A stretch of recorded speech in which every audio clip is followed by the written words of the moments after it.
Hello friends, welcome to my channel. जय माता दी। इस वीडियो में आज मैं आपके साथ शेयर कर रही हूँ जीवित पुत्र का व्रत की पूजा विधि। जीवित पुत्र का व्रत की पूजा सामग्री का वीडियो ऑलरेडी मेरे चैनल पर आ चुका है। वहां से जाकर के आप पूजा सामग्री का वीडियो देख सकते हैं। लिंक आपको इसी वीडियो के ऊपर आई बटन और डिस्क्रिप्शन बॉक्स में मिल जाएगी। फ्रेंड्स, जीवित पुत्र का व्रत अश्विन मास की कृष्ण पक्ष की अष्टमी को रखा जाता है। इसे जितिया या जीवित पुत्र का व्रत के नाम से जाना जाता है। पूजा के लिए सबसे पहले हम एक चौकी लगाएंगे। चौकी पर आप लाल या पीला कपड़ा बिछा लें। अब कलश स्थापना के लिए हम चावल से एक अष्टदल कमल बनाएंगे। आप चाहें तो सिंपल चावल रखकर भी कलश की स्थापना कर सकते हैं। अब हम एक कलश लेंगे। कलश पर मैंने पहले से ही मौली बांध कर रखी है। अब हम कलश पर एक कुमकुम से या फिर रोली से स्वास्तिक का चिन्ह बना लेंगे। अब हम कलश को शुद्ध जल से कंठ तक भर देंगे और इसमें थोड़ा सा गंगा जल भी मिला देंगे। मैंने इस जल में पहले से ही गंगा जल मिला कर रखा हुआ है। एक हल्दी, एक सुपारी, एक सिक्का, बतासा डाल देंगे। अब हम थोड़ी सी धूप घास, थोड़े से पुष्प, जो भी पुष्प हो आप वो डाल दें। थोड़े से अक्षत डाल देंगे। अब हम कलश के कंठ पर आम के या फिर अशोक के पत्ते लगा देंगे, जिन पर मैंने पहले से ही कुमकुम से और चंदन से टीका लगाकर रखा हुआ है। कलश में आप 5 या 7 पत्ते लगा सकते हैं। अब हम कलश के मुख पर चावल की एक कटोरी रखेंगे। चावल की जगह आप गेहूं भी रख सकते हैं। अब हम पानी वाला एक नारियल लेंगे, जिस पर हम मौली बांध देंगे। आप मौली की जगह चुंदरी या फिर लाल कपड़ा भी बांध सकते हैं। अब हम कलश को जो हमने अष्टदल कमल बनाया है उसके ऊपर स्थापित कर देंगे इस प्रकार से, और नारियल को हम कलश के ऊपर रख देंगे। आप नारियल को खड़ा करके भी रख सकते हैं और इस प्रकार से भी रख सकते हैं। अब हम थोड़े से चावल का आसन दे करके भगवान गणेश की मूर्ति को स्थापित कर देंगे। अब हम पान के पत्ते लेंगे और इस पर हम जीवित वाहन, चील और सियारन की मूर्ति को स्थापित करेंगे। यदि आपको तोरई के पत्ते मिल जाएं तो बहुत अच्छी बात है। यदि आपको तोरई के पत्ते नहीं मिलते हैं तो आप इस प्रकार से पान के पत्ते या फिर केले के पत्ते पर भी भगवान की मूर्तियों को स्थापित कर सकते हैं। सबसे पहले हमने भगवान जीमूत वाहन की स्थापना की है, सियारन की स्थापना की है और चील की स्थापना की है। इस प्रकार से हमने भगवान की पूजा के लिए चौकी को सजा लिया है।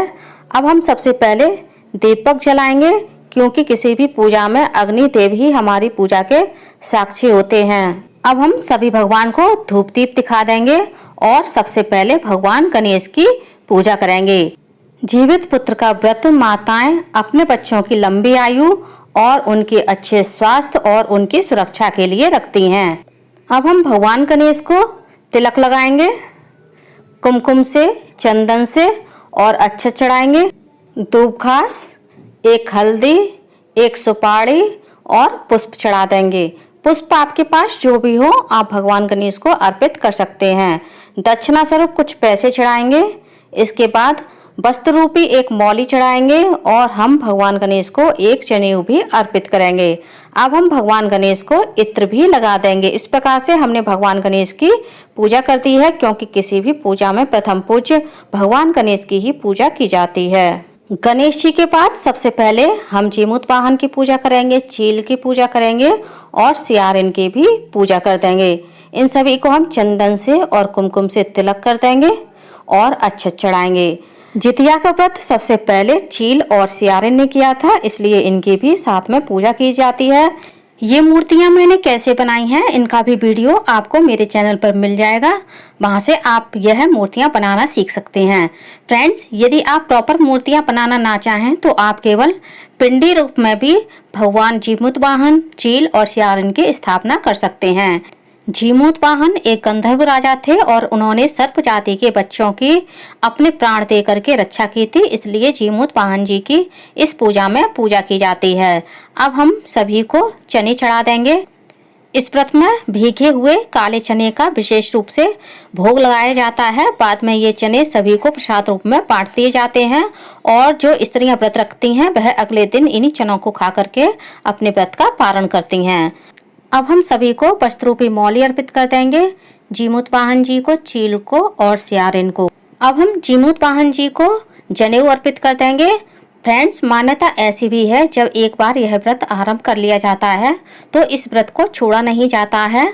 यदि कोई इस व्रत को छोड़ना चाहे या रह नहीं पा रहा है किसी कारणवश से, तो यह व्रत आप किसी को दान कर सकते हैं। यह व्रत बच्चों के लिए किया जाता है, तो बच्चों के खेलने के लिए इस पूजा में कुछ खिलौने रखे जाते हैं। बाद में पूजा करने के बाद ये खिलौने बच्चों को खेलने के लिए दे दिए जाते हैं। हमने दक्षिणा स्वरूप कुछ पैसे भी भगवान को अर्पित कर दिए हैं। दक्षिणा से हमारी पूजा में जो कमी रह जाती है वह पूरी हो जाती है। अब हमने भोग के लिए जो भी मिठाई, पूड़ी, पुआ या हलवा बनाया है उसका भोग हम भगवान को लगा देंगे। जितिया की पूजा में आपको खीरे का भोग भगवान को अवश्य लगाना है। इस व्रत में जितिया का धागा अवश्य बनाया जाता है। यदि आपके पास पहले से सोने की जितिया है तो आप वो रख लें। यदि आपके पास सोने की जितिया नहीं है तो इस प्रकार से आप रेशम से या फिर ऊन से भी जितिया का धागा बना सकते हैं। जितने बच्चे होते हैं उतने जितिया के धागा बनाए जाते हैं। बाद में पूजा करने के बाद इन धागों को सभी बच्चों को पहना दिया जाता है। यह धागा मैंने कैसे बनाया है इसका भी वीडियो आपको मेरे चैनल पर मिल जाएगा। अब एक जल का कलश भी हम भगवान के पास रख देंगे। अब हमने जो कलश स्थापना की है उस कलश की भी हम पूजा कर देंगे। जीवित पुत्र का व्रत मुख्य रूप से किसी जलाशय या तालाब के किनारे किया जाता है, लेकिन आज के समय में ऐसा पॉसिबल नहीं हो पाता है, तो कलश में ही सभी नदियों, तालाब और सरोवर का हम आवाहन करते हैं। साथ ही कलश में सभी देवी देवताओं का आवाहन भी किया जाता है, तो कलश की भी हमें विधिवत पूजा करनी चाहिए। साथ ही जो हमने दीपक जलाया है उसका भी हमें विधि विधान से पूजन करना चाहिए, कुमकुम से, अक्षत से और पुष्प चढ़ाना चाहिए। अब हमारे पास जो भी मौसमी फल हैं उनका भोग लगा देंगे। अब हम हाथ में कुछ अक्षत या फिर चने, पुष्प लेकर के जितिया व्रत की कथा सुनेंगे। जीवित पुत्र का व्रत की कथा का वीडियो भी आपको मेरे चैनल पर मिल जाएगा, वहां से जाकर के आप यह कथा सुन सकते हैं।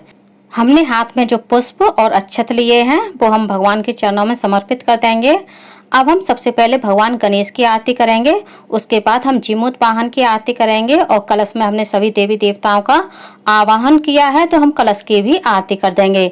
इस पूजा में आप गणेश जी की आरती के साथ साथ विष्णु भगवान की आरती ओम जय जगदीश हरे भी गा सकते हैं। अब हम सभी भगवान से चरण स्पर्श करके उनका आशीर्वाद लेंगे और जीमूत वाहन भगवान जी से और सभी देवी देवताओं से हम हाथ जोड़कर प्रार्थना करेंगे। जैसे आपने नाग जाति के बच्चों की रक्षा की, वैसे ही आप हम सबके बच्चों के प्राणों की रक्षा करें, साथ ही सभी संकटों से भी रक्षा करें। तो फ्रेंड्स, जीवित पुत्र का व्रत की मेरी यह पूजा विधि आप लोगों को कैसी लगी कमेंट्स करके जरूर बताइएगा। और यदि आप मेरे चैनल पूनम की आस्था पर पहली बार आए हैं तो प्लीज चैनल को सब्सक्राइब कर लीजिए, वीडियो को ज्यादा से ज्यादा लाइक कीजिए, शेयर कीजिए, साथ ही बेल आइकन को प्रेस कर दीजिए ताकि हमारी आने वाली सारी लेटेस्ट वीडियो की नोटिफिकेशन आप लोगों को टाइम से मिल सके। कमेंट्स बॉक्स में जीमूत वाहन भगवान की जय या जय माता दी अवश्य लिखिएगा। धन्यवाद फ्रेंड्स। बोलिए जीमूत वाहन भगवान की जय, जय माता दी।